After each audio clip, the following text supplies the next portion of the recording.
Shark Whitebeard, the bosun mate from the pirate ship Fluffy's Revenge.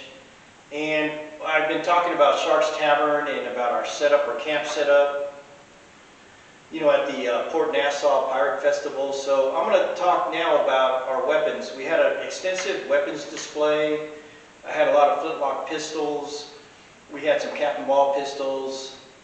Had a lot of edge weapons that we displayed. I had two 8-foot tables full of authentic pirate stuff that would have been used back then. Mine are all reproductions. It's my own private collection.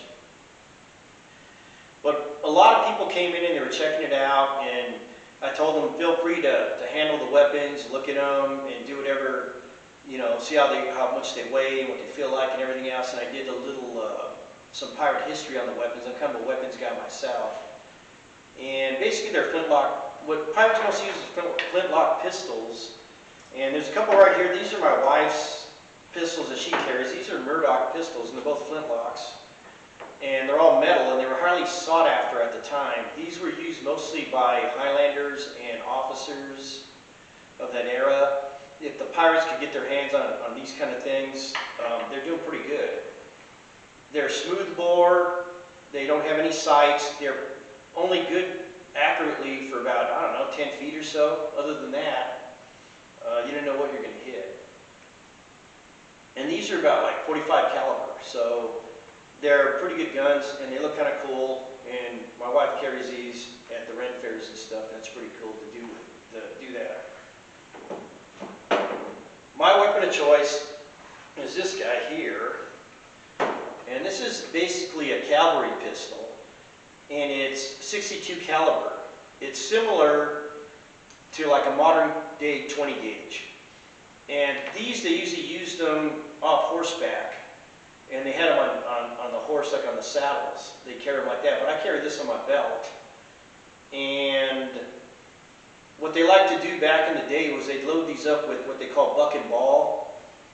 And they put the powder down first, and then buckshot, and then put some wadding down to hold the buckshot down, and then a ball, projectile. This would take almost like a 1 ounce ball, it's like an ounce of lead, and then shove it down. So when you fired it, it would shoot the projectile out, and then followed up by buckshot to spread a pattern. And they're kind of hard to, you know, take a long time to load. So if you're in the middle of a battle, what you would do is and they were designed for that, is you turn them around like this and use them as a bludgeon, hit them with it. And they had metal on the end of the gun right here for that specific purpose. And you hit them with it and use it as a weapon that way. They said flintlocks, they dominated the battlefield. They were state of the art for a good 200 years. This was the best you can get, was these flints. And they're pretty reliable unless it was windy or rainy. And if you're on the ocean and you're on a ship, it could be windy and rainy at any time. If that, they may not be that reliable. When you load these guys up, first time I ever did that and loaded them, because these are all reproductions, they actually shoot. You can shoot them. And after you go through the whole process of loading it and then priming the pan and closing it in the flint has to spark in order to ignite the powder, to ignite the ball. And a bunch of stuff happened like simultaneously as you shoot, and you're sitting there thinking, is this going to work? And it's pretty cool when it does, because you pull the trigger, the thing goes, sparks, puff of smoke goes up, and the projectile goes out the barrel. And it's kind of cool. I always thought it was kind of fun to use and use them like that. We had our weapons display, and I had all kinds of sizes of flintlock pistols and edge weapons. And I let people feel free to handle them and look at them and pick them up. And there's this one kid picked up one of the flintlock pistols, and he pulled the hammer back, and then he shot it. Or, you know, it wasn't loaded, but he pulled the trigger and it sparked, because that's what they do. And he kind of like almost jumped and said, "Whoa!" He goes, "They really sparked." I said, "Yeah, they're real guns." He said, "Whoa!" So then he put that one down, and then he had to grab every flintlock, pull it back, and try it and see if they sparked. And what they tell you is the flint, you don't want to dry fire them like that, because the flint it'll wear down the flint. And, you know, if you're a gun guy, you shouldn't be doing that, letting people dry fire them like that. But, you know, it's my collection, and I looked over and thought, what the heck, if the guy's having fun and having a good time doing it, you know, so what, who cares? Let them do it. The flints are designed to be replaced.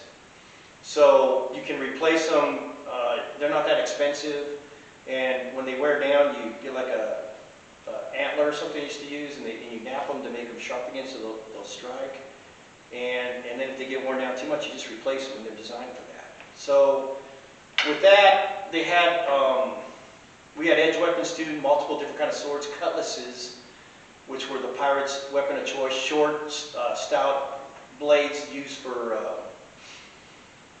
slashing and stabbing, and we had rapiers and stuff used. There were other kind of swords, and I could always go into the history and explain how they were used and how you carried them and how the pirates. So that was a good, it was a good display and good interaction with the folks out there, and I always enjoyed talking to people about the pistols and our firearms and everything else.